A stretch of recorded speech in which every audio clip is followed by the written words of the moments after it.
오늘 성령 강림 주일과 관련돼서 이 말씀으로 초청과 약속이란 제목으로 함께 하나님의 말씀을 나누겠습니다. 대통령 취임식장에 우리가 초청을 받게 되었다면 우리는 그 소식, 그 사실을 여러 사람들에게 알릴 것입니다. 야, 내가 대통령 취임식에 초대되어서 이렇게 이야기하지 않겠습니까? 어느 유명한 재벌이 저녁 만찬에 자기를 개인적으로 초대를 했다면 그것 또한 큰 소식이 아닐 수가 없습니다. 어느 유명 스포츠 스타나 또 유명한 연예인이 자신에게 초대를 했다고 한다면 우리 청소년들 같은 경우는 막 난리가 날 거예요, 그죠? 초대받지 못한 친구는 초대받은 친구에게 야, 가서 사인 좀 받아와라 하면서 막 이렇게 백지도 주고 뭐 모자도 주고 뭐 이렇게 하면서 난리 날 것입니다. 오늘 말씀에 이것과는 비교할 수 없는 엄청난 하나님의 초청이 있습니다. 뿐만 아니라 이 초청에 응하게 될 때에 놀라운 약속이 보장되어 있습니다. 그것은 바로 누구든지 목마르거든 내게로 와서 마시라. 나를 믿는 자는 성경의 이름과 같이 그 배에서 생수의 강이 흘러나리라 했습니다. 누구든지 목마르거든 내게로 와서 마시라. 나를 믿는 자는 성경의 이름과 같이 그 배에서 생수의 강이 흘러나리라 했습니다. 사람은 늘 목마름이라는 것이 있습니다. 목마름. 마치 육신적으로 이 목이 마르게 되면 뭘 생각합니까? 목이 마르면 돈이 생각나시는 분이 있습니까? 나 목마른데 돈이 생각나. 나 목마른데 사랑이 생각나. 이렇습니까? 목마르면 물이 생각나죠. 물이. 그런 것처럼 우리 영혼이 목마르게 되면 그 영혼을 만족시킬 무엇을 찾게 되어 있습니다. 많은 경우에 사람들이 이 보이지 않는 영혼을 만족시키기 위하여 보이는 것을 채워가는 그런 사람도 있습니다. 사람은 늘 이 세상에 있는 것을 가지고 자신의 영혼의 만족과 영혼의 목마름을 채워가려고 할 때마다 늘 하는 말 한 단어가 한 표현이 있습니다. 그것은 뭐냐면 조금만 더. 요게 사람들이 이 세상의 것을 가지고 자신의 영혼을 채워가려고 하는 태도를 가지고 있을 때 마음속에 또는 말로 표현하는 것입니다. 뭐라고요? 조금만 더. 조금만 더. 우리 중에는 잘생긴 사람이 이렇게 있습니다. 잘생긴 사람이. 그 사람도 조금만 더 잘생겼으면 좋겠다는 거죠. 키도 뭐 조금 더 크든지 조금만 더 작았으면 좋겠다라든지 돈도 조금만 더 있으면 좋겠죠. 많은 것을 원하지 않으면 대개는 조금만 더 원하죠. 한 10만 원만 더 있으면 좋겠다라고 생각하는 가정이 있습니다. 그죠? 요 몇 가정 있죠. 그럼 어떤 가정은 100만 원만 더 이렇게 생각하세요. 100만 원만 더. 그것도 조금만 더입니다. 조금만 더. 그러니까 그 조금만 더 채워지면 뭐라고 생각합니까? 11만 원만 있었으면 좋겠다. 110만 원만 있었으면 좋겠다. 이러죠. 내 자식이 공부를 반에서 30명 중에 20등 할 때 15등만 했으면 좋겠다 하는 생각이 들잖아요. 15등 딱 해왔어요. 막 기분 좋죠. 며칠 안 가죠. 이제 한 13등만 했으면 좋겠어요. 그러다가 이제 전교 13등 되기 원하고 이러죠. 조금만 더. 재벌들한테 물어보십시오. 재벌들한테. 안 만나봤지만 그분들 뭐라고 합니까? 조금만 더 있으면 좋겠다. 조금만 더. 이 세상은 영혼의 목마름이 있는데 그 영혼의 목마름은 사람들이 이 세상의 것으로 채우려고 하면 조금만 더, 이 말은 채워졌단 말입니까? 안 채워졌단 말입니까? 안 채워졌단 말이에요. 불만족스럽다는, 행복하지 않다는 것입니다. 근데 오늘 주님이 엄청난 초청을 하시면 누구든지 목마르거든 내게로 와서 마시라. 나를 믿는 자는 그 배에서 생수의 강이 쬐끔 흐르리라. 흘러 넘치리라. 배에서. 배가 고프면 힘을 쓸 수 있습니까? 없습니까? 힘을 쓸 수가 없는 거예요. 배가 고프면. 그죠? 이 배가 굶주리게 되면 불만족스럽잖아요. 근데 이 배에서, 이 말은 진짜 이 배에서 막 생수의 강이 막 흘러나온다 이 말이 아니라 모든 힘과 만족이 흘러넘친다 이 말이겠죠. 생수의 강이 흘러나리라 했습니다. 생수의 강이. 이 생수의 강이 흘러난다 이 말은 우리가 성령을 받게 되고 그 성령의 충만한 은혜를 경험하게 되면 나타나는 현상을 표현한 것이라고 할 수가 있습니다. 이 성령은 어떤 분이신가? 성령은 먼저는 참 하나님이십니다. 참 하나님. 성부 하나님, 아버지 하나님이 계시고 아들이신 하나님이신 예수님이 계시고 또 성령이신 거룩한 영이신 참 하나님이 계시죠. 성령은 참 하나님이십니다. 또 이 성령은 하나님의 영이다라고 표현되어 있기도 하고 예수 그리스도의 영이다라고도 표현되기도 하시는 분이십니다. 이분은 눈에 보이지 않는 분이십니다. 그래서 손으로 만지거나 코로 이렇게 냄새를 맡을 수 있거나 이렇게 눈으로 볼 수 있는 분이 결코 아니십니다. 그럼에도 불구하고 인격을 지니신 참 하나님이십니다. 이 성령 하나님이 오시면 우리 안에 그 영혼의 거룩한 정서가 생기게 됩니다. 또 마음속에 있는 수많은 영적인 찌꺼기나 잘못된 것들, 더러운 것들을 깨끗하게 해주시는 능력이 생기게 되죠. 또 우리의 인품을 굉장히 고상하게 만들어줄 수 있으십니다. 뿐만 아니라 예수 믿는 사람들이 예수 믿는 사람답게 살아갈 수 있는 힘을 제공하는 이가 성령 하나님이십니다. 우리의 모든 삶을 변화시켜 주시고 우리 삶 속에서 깨달은 바를 실천할 수 있는 의지력을 계속적으로 공급하고 도와주시는 이가 성령 하나님이십니다. 나를 믿는 자는 성령의 이름과 같이 그 배에서 생수의 강이 흘러나리라. 이는 그를 믿는 자의 받을 성령을 가리켜 말씀하신 것이라. 성령께서 우리 안에서 우리를 충만하게 다스리시면 부족함이 없는 만족한 상태가 된다는 것이죠. 행복한 삶을 살 수 있다는 것입니다. 예수님 오시기 전과 예수님 오시고 난 뒤에 이 선을 긋는 분명한 사건, 그것은 무엇이냐면 예수님을 통하여 성령이 우리 예수 믿는 사람들에게 오신 사건이라 할 수가 있습니다. 그래서 예수님을 통하여서 예수님이 우리를 구원하신 구원의 일을 통하여서 그 예수를 믿는 사람들이 받을 가장 큰 혜택과 복락은 무엇이냐면 성령을 받고 성령을 따라 살아가는 생이라고 할 수가 있습니다. 하나님의 말씀을 깨닫게 하고 그 말씀이 나에게 하시는 말씀으로 깨달아지고 그리고 이 세상 속에서 내가 소유한 것이 많지 아니하다 할지라도 하나님을 만족하게 여기며 살아갈 수 있는 능력은 성령을 통하여 베풀어지는 것입니다. 내가 공부를 조금 못해도 그것으로 불만족스러운 것이 아니라 성령을 모시고 살면 그것으로 만족한 생애를 살 수가 있는 것이죠. 내 외모가 좀 떨어져도 성령으로 충만하게 되면 내가 너무너무 아름답고 이 세상도 아름답게 보이는 것입니다. 그래서 성령 충만하면 성형외과 의사들이 굉장히 바꿈기가 쉽습니다. 그래서 성형외과에서는 계속적으로 홍보하면서 성령 충만하지 못하도록 외모에 신경 쓰도록 조금만 코를 수술하고 조금만 눈을 어떻게 하면 여러분들은 이 세상에서 만족한 삶을 살 수 있는 계속적으로 거짓말을 퍼부어대죠. 이 세상은 그런 거짓말로 우리를 속이게 됩니다.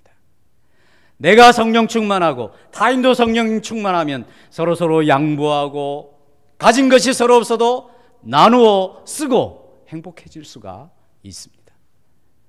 그래서 예수님이 말씀하십니다. 누구든지 목마르서 내게로 와서 마시라. 나를 믿는 자는 그 배에서 생수의 강이 흘러나리라. 우리가 예배 전에 찬양했던 것처럼 금보다 귀한 나의 주님, 내게 만족 되신 주 그랬죠.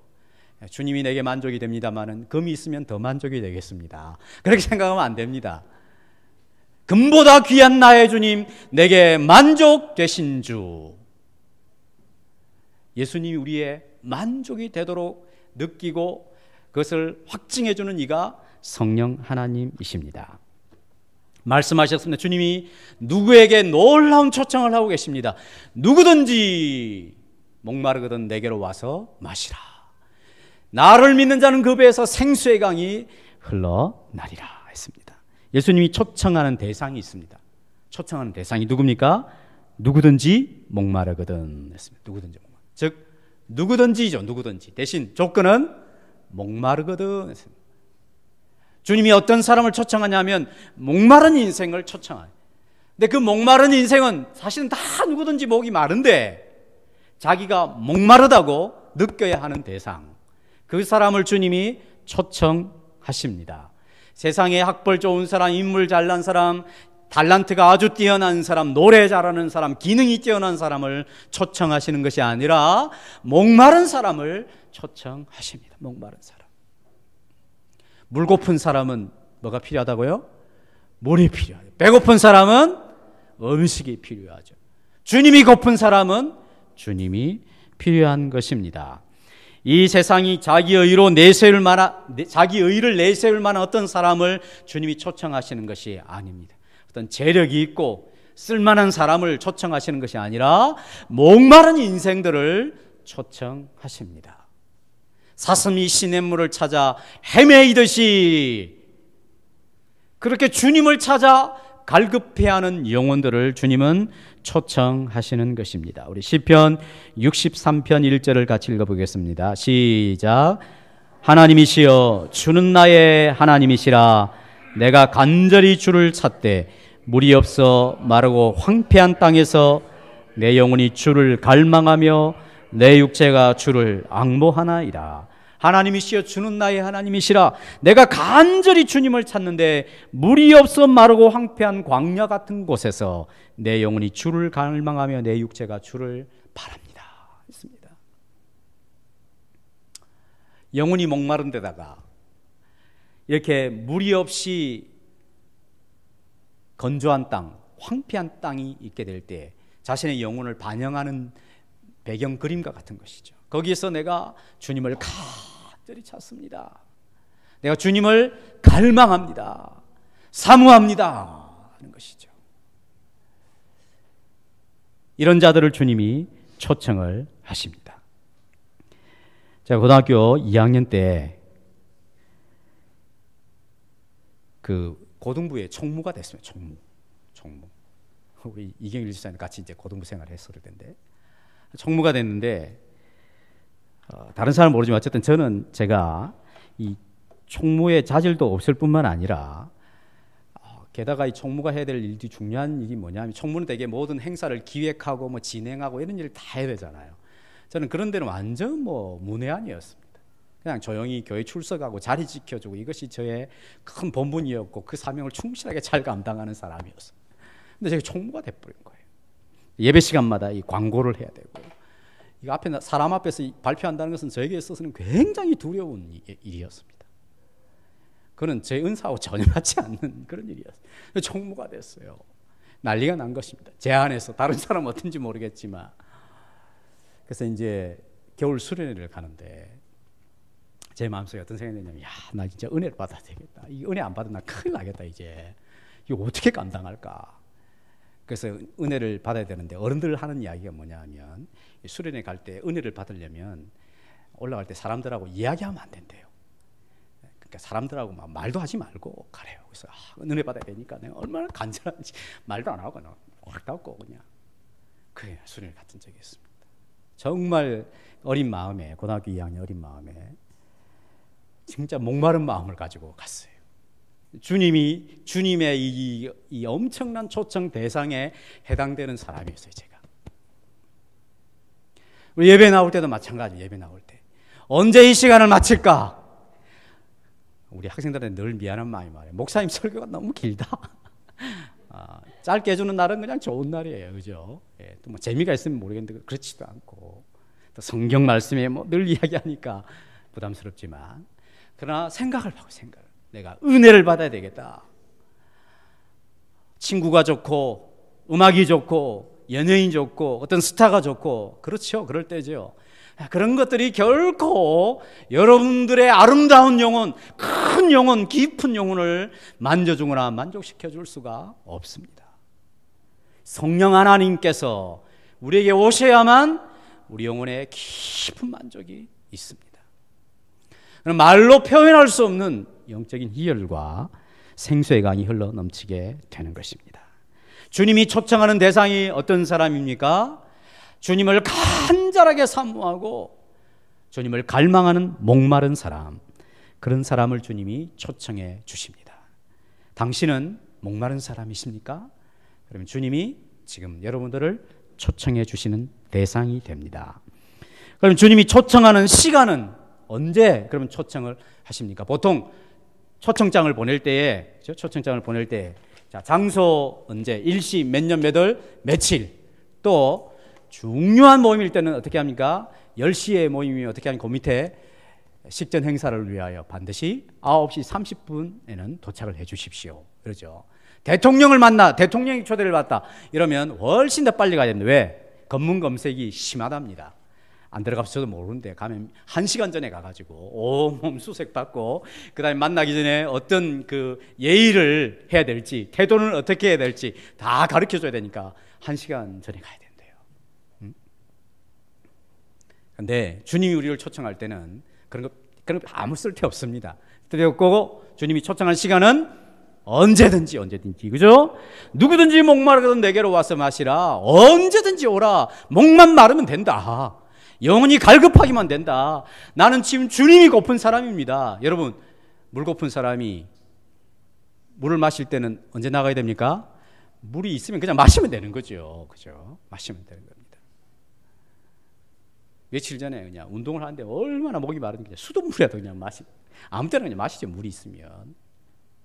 그와 마찬가지로 나는 정말 주님이 고픈 사람입니다 생각하면 언제든지 초청받을 수가 있습니다. 어떤 특정한 때에만 해당되는 것이 아니라 언제나 열려 있습니다. 주님 잠깐만 기다리세요. 제가 아침부터 제가 그동안에 일주일 동안 너무 주님을 생각하지 않고 잘못한 것이 너무 많은 것 같아요. 제가 반나절만 주님께 열심히 선행을 행하고 성경도 보고 기도도 좀 하고 그 다음 나아갈게요. 이렇게 할 필요가 없습니다. 그냥 나는 주님이 필요하다. 나는 주님의 용서가 필요하다. 나는 주님의 도움이 필요하다. 나는 지금 생수의 강이 흘러 넘쳐야 된다 라고 생각하면 언제든지 주님께로 나아갈 수가 있습니다. 성경 열심히 읽고 기도 많이 하고 전도를 많이 하고 그랬을 때 주님이 자 이제 때가 되었으니 너희를 초청하겠다 라고 말씀하신 성경은 한 구절도 없습니다. 낙심할 때는 안 되는가? 내가 실패할 때는 안 되는가? 내가 넘어졌을 때, 범죄했을 때, 또는 비난을 당하거나 슬퍼할 때 이렇게 부정적인 정서와 아픔이 있을 때는 주님이 우리를 초청하는 시간이 아닌가? 아닙니다. 언제든지. 그와 반대로 긍정적인 정서가 있을 때는 어떻습니까? 내가 성공했을 때, 평안 중에, 기쁠 때, 감사할 때, 즐거움이 넘쳐날 때, 그때도 주님이 언제든지 당신에게 나오라 말씀하십니다. 여러분 지금 혹시 시간을 미루고 계시진 않습니까? 좀 더 제가 이렇게 제 외모나 내면을 좀 단장하고 나아가겠습니다. 이렇게 생각하지 않으십니까? 아니면 내가 지금 마음이 너무 힘들어서 나 주님께 지금 나아가고 싶은 마음 별로 없어요. 이렇게 생각하지는 않으십니까? 주님 저는 지금 주님 외에도 기뻐할 일이 너무 많아요. 조금 이따 갈게요. 그러진 않으십니까? 주님 말씀하십니다. 지금 나오라. 지금 나오라. 지금 주님을 사모하고 목말라하며 주님 앞에 나오라 말씀하십니다.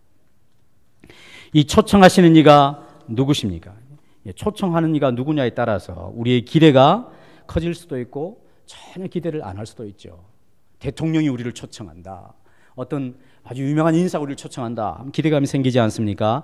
오늘 초청하시는 이는 이렇습니다. 명절 끝날고 큰 날에 예수께서 서서 외쳐 이르시되 예수님이 초청을 하시는 것입니다. 만왕의 왕이신 예수님이 우리를 초대하시는 것입니다. 지금은 모든 사람들이 인정하지 않지만 보이는 세계나 보이지 않는 세계를 왕으로 통치하고 있는 예수께서 우리를 초청하십니다. 그리고 다시 이 세상에 오셔서 자기 백성은 영원한 천국과 위로를 베풀어 주시고 자기를 거역하던 인생들을 그 거역하던 행위를 쫓아서 아무 대꾸하지 못하도록 그의 응당한 형벌을 내리실 수 있는 그 예수 그리스도께서 우리를 초대하시는 음성이십니다. 근데 이분이 초대를 하는데 굉장히 특이한 표현이 나옵니다. 그것은 뭐냐면 서서 외쳐 이르시되 했습니다. 서서 외쳐 이르시되. 지금은 설교자가 앞에 서서 설교를 합니다만 이 당시에 설교자는 어떻게 합니까? 앉아서 설교하죠. 앉아서. 청중들은 다 서서 듣습니다. 거꾸로. 네, 거꾸로 했습니다. 거꾸로. 예수님은 앉아서 설교하고 청중들은 서서 말씀을 들어야 했습니다. 그런 교회에 있으면 아무도 안 가겠죠. 근데 예수님이 아주 특이하게 이 명절은 초막절인데 초막절 끝날에는 실로암 못에서 운물에 물을 길러 와가지고 제단에 막 붓습니다. 물이 막 철철 넘치죠. 그것을 비유해서 생수의 강이 흘러넘쳐 이렇게 설교를 했겠죠. 효과적으로. 근데 예수님이 서서 외쳐서 그것도 큰 소리로 말씀하십니다. 왜 그럴까요? 이렇게 열정적으로 호소하시는 것은 나는 너희들의 영혼의 갈증을 해소해주고 싶다라고 하는 주님의 간절한 마음을 표현한 것이라고 할 수가 있습니다. 이 예수께서 우리를 초대하시는 것입니다. 누구든지 나오라, 언제든지 나오라. 그리하면 생수의 강이 흘러넘치게 하리라 말씀하십니다. 그런데 39절 끝에 이런 말씀이 있습니다. 가로 안에 말씀을 한번 본문을 보고 같이 읽어보겠습니다. 시작. 예수께서 아직 영광을 받지 않으셨으므로 성령이 아직 그들에게 계시지 아니하시더라. 예수께서 아직 영광을 받지 않으셨으므로 성령이 그들에게 계시지 아니하시더라. 이런 말씀이 왜 필요하냐면 이 이제 성령님이 언제 이 땅에 오시냐면 예수님께서 인생들의 죄값을 지시고 십자가에 죽고 3일 만에 부활하시고 승천하시게 될 때 그 이후에야 성령이 오시게 되었죠. 예수님 부활 후 50일이 지나게 됐을 때, 즉 오순절이 되었을 때에 마가의 다락방에서 함께 기도하고 있던 제자들 가운데 성령께서 처음으로 이 세상에 대관식처럼 왕으로서 임관을 하시는 그 장면이 등장하게 됩니다. 그런데 이 사건은 우리에게 있어서는 얼마나 전입니까? 2000년 전이죠. 2000년 전.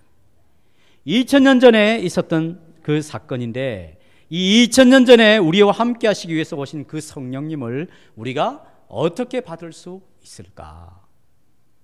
이 성령님이 과연 우리 안에 들어오셔서 우리가 이 성령님을 모시고 사는 삶을 어떻게 살 수 있을까?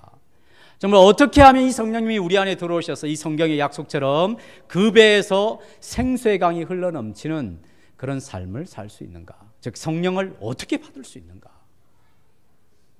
그것을 성경에서는 다양한 힌트를 통하여 가르쳐주고 있습니다. 첫째, 기도할 때 성령께서 임하셔서 우리가 성령을 받을 수 있다 말씀하십니다. 예수님께서 이제 40이 부활하신 40을 하늘로 승천하셨는데 그때 제자들이 두려워하거나 근심하지 않았습니다. 그들은 마가의 다락방에서 함께 모여서 기도를 하는데 어떻게 기도했다고 하냐면 전혀 기도에 힘쓰니라 이렇게 되어 있어요. 좀 정확하게 그냥 문자적으로 표현하면 기도에 완전히 헌신했다는 것입니다. 목숨을 걸어놓고 기도했다는 거예요. 왜 기도했냐면 예수님께서 말씀하시기를 너희는 예루살렘을 떠나지 말고 내가 너희에게 약속한 하나님의 성령이 오실 때까지 기다리라 했던 그 말씀을 따라서 이 성령 오시기를 기다리며 기도에 힘썼습니다. 그때 성령께서 그들 가운데 바람과 같이 불의 혀같이 임하여서 각 사람과 온 집안에 성령으로 충만하게 되어 그들의 배에서 생수의 강이 흘러넘쳤던 놀라운 일이 있었던 것입니다. 그래서 예수님께서는 성령님과 관련해서 기도의 중요성을 다음과 같이 말씀해 주셨습니다. 누가복음 11장 11절에서 13절을 같이 읽겠습니다. 시작. 너희 중에 아비된 자 누가 아들이 생선을 달라 하면 생선 대신에 뱀을 주며 알을 달라 하면 전갈을 주겠느냐? 너희가 악할지라도 좋은 것을 자식에게 줄 줄 알거든 하물며 너희 천부께서 구하는 자에게 성령을 주시지 않겠느냐. 아멘. 그렇죠. 누가 아비가 있는데, 아버지가 있는데 아들이 생선을 달라 하면 뱀줄 아비가 어디 있겠어요? 떡을 달라 하는데 돌을 줄 아비가 어디 있겠어요? 물론 아버지가 장난기가 워낙 많은 아버지는 그럴 수 있죠. 장난친다고. 장난치고 나서도 이제 또 애가 그렇게 막 울면 좋은 거 주죠. 자식이 무엇을 달라 하면 좋은 것을 주려고 하죠. 자기가 능력이 있고 또 생활이 허락이 되면 더 좋은 것을 주려고 하는 것이 아버지의 마음입니다. 자식에게 만 원을 써야 되는 일들이 있으면 자기가 5만 원 정도 여유가 있으면 3만 원 정도 여유를 가지고 쓸 수 있는 거죠. 예수님이 논리적으로 이야기한 이 세상에 있는 아버지도 악한 아버지라 할지라도 자기 자식이 사랑스러워서 좋은 것을 주려고 한다면 하나님께 구하는 자에게 성령을 주시지 않겠느냐. 그 말은 최고의 선물을 주신다는 것입니다. 어떤 때? 기도할 때. 그래서 기도할 때마다 믿음으로 기도해. 믿음으로. 하나님이 내게 기도하는 것에 대하여 최상을 주실 것이다. 그럼 나는 기도할 때 하나님이 주시는 최상은 성령이시죠. 성령. 그 배에서 생수의 강이 흘러넘치게 하시는, 이 세상에 어떤 것으로 대신할 수 없는 성령의 은혜를 베풀어 주시는, 만족함을 주시는 은혜, 그것을 구해야 하는 것입니다. 또 성령을 어떻게 받을 수 있습니까? 두 번째는 회개할 때입니다. 회개할 때. 이제 제자들이 마가의 다락방에서 성령의 충만함을 받아서 밖으로 나가 하나님의 복음을 증거하기 시작했습니다. 그때 베드로가 특별히 이렇게 사람들에게 도전을 하죠. 사도행전 2장 36절 말씀입니다. 시작. 그런즉 이스라엘 온 집이 정녕 알지니 너희가 십자가에 못 박은 이 예수를 하나님이 주와 그리스도가 되게 하셨느니라. 이스라엘 온 집은 너희가 알아야 한다. 너희가 십자가에 못 박은 이 예수를 하나님이 주와 그리스도가 되게 하셨다 했어요. 이 설교를 듣는 사람은 어떤 사람들이라는 것입니까? 너희가 예수님을 십자가에 못 박았다. 그러니까 이 설교를 듣고 있는 사람들은 우리가 살인자구나. 우리가 살인자구나. 그것도 하나님이 주와 그리스도가 되게 하신 그 예수님을 죽인 엄청난 흉악법이구나. 이것을 알게 된 것이죠. 그래서 사람들은 두 가지 반응을 합니다. 하나는 내가 그런 사람 아닌데 나를 공격한다. 그래서 나를 도리어 그렇게 말하는 사람을 죽이려고 하겠죠. 만약 그것을 사실로 받아들이면 자기 이 숨겨진 죄가 들통이 났기 때문에 크게 고통을 하는 것입니다. 그런데 놀랍게도 이 말씀을 들었던 청중들이 다들 가슴을 치며 우리가 어떻게 하면 되겠느냐 그러면, 우리가 그렇게 큰 죄를 지었다면 이제 우리가 하나님 앞에 형벌을 받을 것밖에 다른 도리가 없지 않느냐. 우리가 어떻게 하면 되겠습니까? 그때 베드로가 사도행전 2장 38절의 약속의 말씀을 합니다. 시작. 너희가 회개하여 각각 예수 그리스도의 이름으로 세례를 받고 죄 사함을 얻으라. 그리하면 성령을 선물로 받으리니. 우리의 잘못을 깨닫고 하나님 앞에 그 죄를 구하며 주님의 용서를 구하는 진정한 회개를 할 때에 하나님이 용서해 주시는 증거로 성령을 선물로 받게 되는 것이구나. 다른 성경에는 좀 더 사도행전을 읽어보면 이 성령을 선물로 받아서 너희에게 기쁨이 충만하게 될 것이라 했어요. 예수 그리스도를 십자가에 못 박은 죄인도, 그렇게 흉악한 살인자도 자신의 죄를 깨닫고 하나님의 용서를 구하면 하나님이 용서해 주실 뿐만 아니라 성령 하나님을 선물로 보내셔서 기쁨을 회복시켜 주시는 놀라운 약속을 베풀어 주시는 것입니다. 그러므로 우리가 잘못했다고 여겨질 때에 그것을 미루거나 쌓아두지 말고 즉시로 하나님 앞에 죄를 고백해야 하는 것입니다. 우리 장로님의 기도의 내용 중에 하나님, 늘 우리가 일상중에서 평범한 중에 또 죄를 짓고 또 죄를 지었지만 또 오늘도 부끄럽게 또 죄를 고백합니다 라고 하는 것은 다 우리 공감하는 이야기. 저 장로님이 지난 주간에 혼자 죄를 많이 지었네 이렇게 생각할 게 아니죠. 우리 다 똑같은 것입니다. 어느 교회나 대표 기도하는 사람들은 다 이와 비슷한 내용을 기도하는 거예요. 그게 정직한 자세입니다. 하나님 앞에. 우리가 죄 없다 하면 하나님을 거짓말하는 자로 만드는 거죠. 하나님은 거짓말을 하실 수 없는 것이죠. 우리가 만일 죄를 범하였으면 하나님 앞에 우리의 대언자가 있으시니 곧 예수 그리스도시라. 그는 우리의 모든 형벌을 대신하신 주님이시라. 그래서 우리가 죄를 늘 회개할 때 우리가 하나님 앞에 정직한 줄을 알고 우리 하나님이 우리를 불쌍히 여기실 뿐만 아니라 우리 죄를 용서하시고 성령을 선물로 주시는 것입니다. 여러분이 죄를 범하여 하나님 앞에 회개하며 진심으로 행하는 그 순간에 무엇을 믿을 수 있냐면 하나님께서 나의 모든 죄를 용서하시고 성령을 선물로 주시는구나 하는 것을 믿을 수 있습니다. 세 번째, 어떻게 하면 성령을 받을 수 있습니까? 하나님의 말씀을 들을 때에 성령을 받을 수가 있습니다. 이스라엘 사람이 아닌 로마의 장교 밑에 100명의 부하를 거는 아마 중대장 정도 되겠죠. 고넬료라고 하는 사람이 베드로 사도를 초청을 했습니다. 그리고 하나님의 말씀을 사도를 통하여 듣게 될 때에 성령이 말씀을 듣는 모든 사람에게 내려오셨다라고 말씀해 주고 있습니다. 하나님의 말씀을 들을 때에 성령이 오십니다. 깨달음을 주시고 나의 죄를 지적해 주시고 경고도 하시고 교훈도 하시고 하나님이 어떠한 분이시기 때문에 내가 그의 이름에 맞는 대접을 해야 되겠구나 하는 생각을 갖게 하시는 것이죠. 성령이 우리 가운데 하나님의 말씀을 들을 때에 임하게 되는 것입니다. 그 말씀을 개인적으로 읽을 때도 임하게 되는 것이죠. 끝으로 주님의 말씀에 순종하는 사람들에게 하나님의 성령이 임하게 되는 것입니다. 우리 사도행전 5장 32절을 함께 읽겠습니다. 시작. 우리는 이 일의 증인이요 하나님이 자기에게 순종하는 사람들에게 주신 성령도 그러하니라 하더라. 하나님이 자기에게 순종하는 사람들에게 주시는 성령 그랬습니다. 하나님은 자신에게 순종하는 이들에게 성령을 주십니다. 성령이 더욱더 충만하게 일하시도록 하십니다. 나의 계명을 가지고 지키는 자라야 나를 사랑하는 자니 나를 사랑하는 자는 아버지께 사랑을 받을 것이요 나도 그를 사랑하기 위해 나를 나타내리라. 이 말은 성령으로 충만케 하실 것이다 하는 약속의 다른 표현이라 할 수 있습니다. 성령이 우리에게 오시는 경우는 우리가 기도할 때에 회개할 때에 주의 말씀을 들을 때에 하나님 말씀에 순종할 때에 성령이 오시는구나 하는 것을 알 수가 있습니다. 자, 이렇게 행하는 사람들의 공통적인 특징은 뭐냐면 하나님을 사랑한다 하는 것이냐.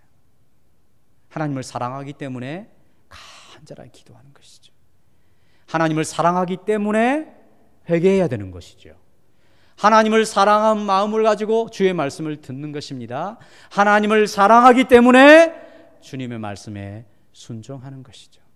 즉 하나님과 관계를 더욱더 깊게 맺어가기를 사모하는 사람들에게 성령은 오시고 성령은 충만케 하시는 것입니다. 기도가 조금 어눌해도 괜찮습니다. 어떻게 기도해야 될지 몰라도 괜찮습니다. 그러나 그 중심에 하나님을 사랑함이 있으면 되는 것이죠. 하나님의 말씀을 깊이 있게 몰라도 괜찮습니다. 찬양이 악보대로 좀 못하더라도 괜찮습니다. 저도 틀릴 때가 많죠. 그냥 제가 앞에서 인도하기 때문에 그냥 저를 따라서 다 해야 되는 거예요, 여러분들은. 그냥 박자도 좀 틀리고 그럴 수 있어요. 그래서 지적을 해주세요. 그러면 제가 또 고치려고 애를 씁니다만, 그러나 꼭 그렇게 안 해도 주님을 사랑하는 마음이 있으면 됩니다. 천국에 가면 다 고쳐지니까 염려하지 마시고 음치도 다 고쳐지면 괜찮습니다. 중요한 주님을 사랑하는 마음. 사랑은 시선이죠. 사랑은 시선입니다. 사랑하는 대상을 향한 시선이 늘 있습니다. 늘 생각을 하죠. 정말 사랑하면 시선을 떼지 않습니다. 보이지 않아도 내가 그 시선이 늘 있습니다. 그죠? 부모들은 내 자식 지금 어디서 뭘 하고 있겠지 늘 생각이 나죠. 그죠? 다 시선. 그래서 늘 그 시선이 있기 때문에 상대를 닮게 되어 있는 것입니다. 우리 앞으로 배우게 될 것입니다만 하이델베르크 독일에 있는 아주 천국과 같은 곳이죠. 그 도시 자체가. 이 하이델베르크 요리문답이라고 있는데 그 첫 번째 질문이 이것입니다. 한번 읽어볼까요? 시작. 살아서나 죽어서나 당신의 유일한 위로는 무엇입니까? 예. 여러분 한번 물어봅시다. 살아서나 죽어서나 당신의 유일한 위로는 무엇입니까? 남편이 벌어주는 돈, 내 자식, 내 건강, 내 미래, 내 가족, 뭐 이렇게 대답할 수 있겠죠? 살아서나 죽어서나 당신의 유일한 위로는 무엇입니까? 이 질문이 굉장히 깁니다. 긴데 요약해서 좀 다르게 표현해서 이렇게 표현할 수 있습니다. 대답을 한번 읽어볼까요? 시작. 살아서나 죽어서나 나의 진정한 위로는 예수 그리스도이십니다. 한마디로 예수 그리스도이십니다. 한 번 더 눌러보세요. 한 번 더 눌러보시면 안 돼 있네. 예, 죄송합니다. 한번 이렇게 돌아게 해놨는데 안 되네요. 살아서나 죽어서나 나의 유일한 위로는 예수 그리스도이십니다. 이것이 주님에 대한 진정한 목마름을 지닌 사람의 대답이죠. 나 주님이 고픕니다. 나는 어떤 것으로 만족할 수 없습니다. 나는 주님이 나의 만족이십니다. 주님이 나의 행복이십니다. 주님이 나의 재산이고 주님이 나의 명예고 주님이 나의 권력이고 주님이 나의 자랑이고 주님이 나의 미고 주님이 나의 진리고 주님이 나의 삶의 전부이십니다. 놀랍지 않습니까? 살아서나 죽어서나 당신의 유일한 위로는 무엇입니까? 예, 그것은 바로 예수 그리스도이십니다. 모든 생활에서 주님을 바라보고 주님을 향한 시선을 지니고 있을 때에 기도하는 사람, 회개하는 사람, 말씀을 듣는 사람, 말씀에 순종하는 사람은 하나님을 사랑하는 표현을 하는 것이죠. 저는 그런 돈 한 번도 만져본 적이 없고 여러분들 중에도 그런 돈 만져본 적도 없겠지만 현찰로 신사임당이 1억이 있다 합시다. 5만 원짜리가 1억이면 몇 장이 있어야 되죠? 2,000장? 2,000장입니까? 빠르네요. 예. 2,000장. 2,000장이면 별로 안 되죠. 100장 묶음 20개면 되니까, 그죠? 그죠? 이만큼 되겠습니까? 네. 이것을 딱 들고 1억이 있다, 1억. 우리 박경희 집사님 가방 안에 딱 들어가겠죠, 1억. 자, 1억이 있어요. 그러면 안전하서나 당신 생각, 그죠? 그렇게 않겠어요? 그죠? 안전하서나 늘 1억. 혹시 차 안에 뒀으면 여기 못 앉아 있죠. 예배 시간이라도 당장 소위 샜댔다고 들고 와서 옆에 놔둬야 이게 안정감이 있죠.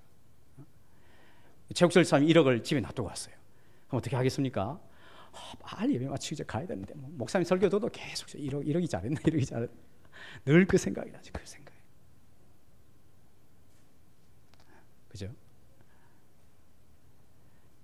주님 살아서나 죽어서나 당신의 유일한 위로가 예수 그리스도이십니다. 만약 우리가 이런 영적인 상태가 된다면 우리는 그분 때문에 만족하며 복된 삶을 살 수 있을 것입니다. 우리 예수 외에 다른 것을 취하는데 우리의 마음과 생각을 빼앗기고 그것을 가지고 다른 사람과 비교하고 이런 것들 때문에 우리 예수 믿는 사람들의 풍족한 삶이 얼마나 가난하게 되었는지 모르겠습니다. 그 예수 그리스도를 그렇게 추구할 때에 남편이 더욱더 사랑스럽고 아내가 더욱더 귀하고 내 자녀들이 존귀하게 보이고 이 소수의 사람들이 모여있다 할지라도 온 세상을 변화시킬 수 있는 능력이 우리 안에 있는 것 같고 주님의 나라는 우리가 죽어서 가는 것이 아니라 지금 그 나라가 내 삶 속에 와 있구나 하는 것을 알게 되는 것이죠. 주님은 위대한 초청을 하십니다. 누구든지 목마르거든 내게로 와서 마시라. 나를 믿는 자는 그 배에서 생수의 강이 흘러 넘치리라. 봄 기운 이제 봄이 다 지나가고 있습니다. 이 봄의 생명력이 얼마나 대단합니까? 겨울철에 그 죽은 것 같은 나무들이 이 봄의 생명의 기운, 봄바람 살랑살랑 불죠. 봄에는 이 바람이 심하잖아요. 학자들이 왜 바람이 심한가? 그래서 막 흔들어 제껴야 겨울철에 이 좀 오그라들었던 밑에 뿌리에서부터 양분이 막 흔들어졌게 막 위로 촥촥촥촥 올라간답니다. 그래서 막 봄 기운이 막 불죠. 따뜻한 봄 기운이니까 하루 지나면 몽우리가 폈다가 또 하루 지나면 파란 새싹이 폈다가 어느새 그냥 푸른 초록이 온 세상을 뒤덮지 않습니까? 그 봄의 생명의 기운이 말이죠. 그와 마찬가지로 주님을 갈망하고 주님에 대한 목마름을 지니고 주님을 사랑하여 그분에게 시선을 놓지 않고 내 어떤 상황에서든지 주를 구하고 주를 의지하는 자들에게 이 생수의 강이 흘러넘치도록 주님이 놀라운 약속을 베풀어 주고 계십니다. 여러분 초청장 받으셨습니까? 이 초청에 응하실 생각이 있으십니까? 언제 응하시겠습니까? 여러분 모든 생활 속에서 이 초청에 늘 응하심으로 말미암아 이 세상 어떤 것으로 부러워하지 않고 주님 한 분만으로 만족하며 감사와 은혜가 충만한 생수의 강이 흘러넘치는 하나님의 백성들이 될 수 있기를 주님의 이름으로 축복합니다. 기도하겠습니다.